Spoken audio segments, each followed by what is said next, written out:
As the boy stepped into a wooden cabin, he stumbled upon several human teeth stained with blood. Before he could make sense of it, a grotesque creature appeared behind him. Startled, Stan bolted out of the cabin. Assuming it was a homeless vagrant, he threatened to unleash his dog if the person didn't leave immediately. However, the stranger remained unfazed. Seeing this, Stan reluctantly unleashed the dog, unaware of the dire consequences for his furry companion. Just as the dog entered the cabin, cries of agony echoed out. In the next moment, the wooden door swung open, and a dog's head was thrown out. Stan panicked and rushed back into the cabin, grabbing a small knife from a drawer for self-defense. Little did he know, the commotion attracted the attention of his grandfather. Seeing the overturned drawer, Grandpa didn't hold back and gave Stan an earful. Stan had no choice but to spill the beans about the homeless man in the cabin, revealing that his beloved dog had perished at the stranger's hands. Hearing this, Grandpa immediately called out the dog's name, but received no response. Grabbing a weapon, he stormed outside the cabin and, upon seeing the dog's head on the ground, flew into a rage. Determined to make the dog's killer pay dearly, Grandpa shouted for them to come out, but there was no sign of cooperation. Ignoring Stan's protests, Grandpa barged into the cabin. Like the dog before, screams echoed out shortly after he entered. Trembling with fear, Stan opened the wooden door only to find Grandpa lying wounded at the doorstep. Just as he reached out to help, he was dragged inside in the blink of an eye. Stan, despite his concern for Grandpa's safety, had to prioritize containment. To prevent anything from inside escaping, he firmly wedged the wooden door with a stick and securely tied it with the dog leash. Just as he breathed a sigh of relief, a pool of blood seeped from under the door, indicating Grandpa's demise. Hurriedly returning inside, he retrieved a can of beer from the fridge, a cherished possession of Grandpa's, to calm his nerves. Initially contemplating calling the authorities, Stan reconsidered, knowing that, as a minor, Grandpa's death would likely mean returning to the welfare home. However, for safety's sake, he reinforced the wooden door with planks before nightfall. Stan spent the entire night wide awake, consumed by worry and fear. Determined to unravel the mystery inside the cabin, Stan approached it again early the next morning, armed with a baseball bat. This time, he finally got a clear look at the monster's appearance and, judging by its aversion to sunlight, it was unmistakably a vampire. However, just as he was coming to terms with this terrifying realization, Dumer suddenly arrived. He was Stan's closest friend at school, and it seemed he had come seeking comfort after being bullied by Marble and his gang. But the pressing matter at hand was the vampire in the cabin, and Stan solemnly informed Dumer about it. Initially skeptical, Dumer eventually decided to verify the truth himself, swayed by Stan's earnest demeanor. Seeing this, Stan hastily patched up the hole with tin and reinforced it with wooden planks. Upon learning about the existence of the vampire, Dumer didn't feel frightened. Instead, he saw an opportunity to use the vampire to exact revenge on the school bully who had tormented him. However, Stan immediately rebuffed this idea, arguing that while the bully was despicable, it wasn't worth risking their lives over. Though Dumer outwardly agreed not to pursue that course of action, his expression as he left betrayed a complexity of emotions. That night, lying in bed, Stan delved into extensive research about vampires, learning about their weaknesses. As soon as daylight broke, he sat on the roof with a power drill, tirelessly drilling holes.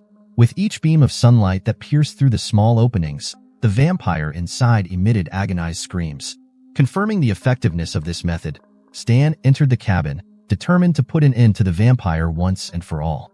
Unexpectedly, the sheriff of the small town knocked on the door. It turned out that there was something strange happening at a farm nearby.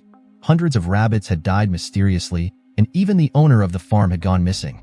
Due to a past conflict between Stan's grandfather and the farm owner, the sheriff came to investigate, suspecting some connection. However, Stan was unaware of these events. To keep the sheriff from discovering the secrets of the cabin, he lied, claiming his grandfather wasn't home and used the excuse of going to school to shoo the sheriff away. Later, Stan went back to school and faced Marble, the school bully, once again. This time, things escalated, involving Roxy, the girl Stan secretly admired, and led to a heated conflict. Fortunately, a teacher intervened just in time to break up the fight. The teacher had noticed Stan's recent odd behavior and intended to arrange a meeting with his grandfather to discuss it, but they couldn't reach him. So, the teacher called the sheriff back. Hearing all this, Stan felt uneasy and hurried home. However, the sheriff arrived at his house earlier than expected, only to find that his grandfather was still not there. The sheriff intended to wait for the grandfather's return, but was startled by noises coming from the direction of the cabin. Suspecting trouble, she approached cautiously. When the cabin door was suddenly struck, she took a few steps back in fear. Who would have thought that the vampire could talk? Believing that Stan had imprisoned his grandfather, the sheriff decided to take action to rescue him. Unable to break the iron chain, she raised her gun. Just as Stan returned home and heard the gunshot, he rushed to intervene. The sheriff pointed the gun at him instead. From his panicked expression, the sheriff became even more convinced of her suspicions that Stan had imprisoned his grandfather inside.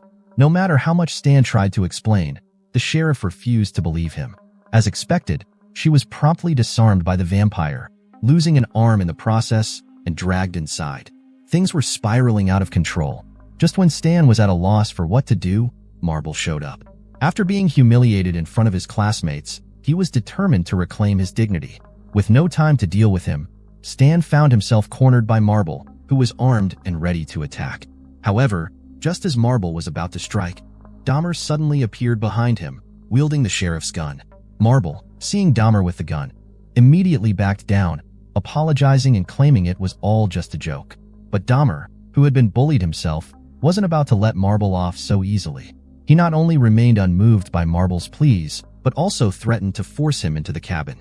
As Marble reluctantly approached, he caught sight of the sheriff's arm, realizing instantly that something terrifying lurked inside.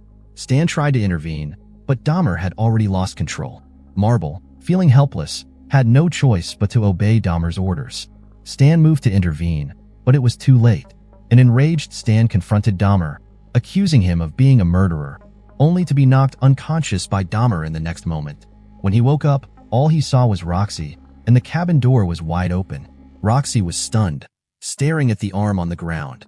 Before Stan could explain, he hurriedly grabbed a wooden stick and entered the cabin, hoping to see if Marble was still alive. Instead, he found Dumer transformed into a vampire, while the main vampire culprit was nowhere to be found. Outside, Roxy witnessed the scene and screamed in terror. Stan wanted to tell Roxy to leave, but he was accidentally tackled to the ground by the vampire. Acting quickly, he plunged the wooden stick into the vampire's waist and dragged it outside. Under the scorching sun, the vampire quickly turned into charcoal. Stan hastily covered the body with a white cloth and, together with Roxy, carried it back to the cabin. With nightfall approaching, to prevent another vampire attack, they reinforced all the doors and windows with whatever tools they could find. After finishing up, darkness settled in. Just then, there came a knocking at the door. It turned out to be Marble's two cronies, concerned about his prolonged absence.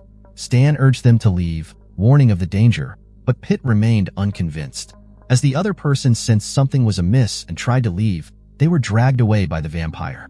Pitt, terrified by what he witnessed, was left stunned. So Stan had no choice but to let him inside. Not long after, they heard noises coming from the roof. To prevent the vampires from crawling in through the roof, the three hurried to the second floor to investigate, splitting up to ensure each room was secure. However, Pitt was quickly attacked by a vampire, and at the same time, another vampire grabbed Roxy in the attic. Hearing the commotion, Stan rushed out of the room, only to be blocked by two vampires, Pitt and his companion. Stan had no choice but to retreat back into the room and quickly load bullets into his shotgun. As the vampires were about to break through the door, he took them down with a single shot. Afterwards, Stan followed Roxy's screams all the way to the attic. However, this vampire was not so easy to deal with. As Stan fired his gun, the vampire quickly closed in and wrested the weapon from him.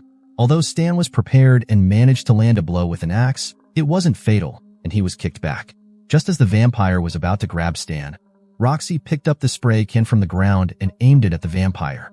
The vampire threw Stan off and then advanced on Roxy. Even after a shot, the vampire still didn't go down. At this point, the gun was out of bullets. In the critical moment, Stan picked up a throwing knife, but unfortunately, it struck Roxy squarely. This move stunned the vampire, allowing it to grab Stan's neck again.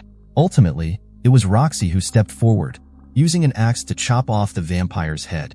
In the end, they disposed of all the bodies by burning them in the cabin, and from then on, they lived a fearless life.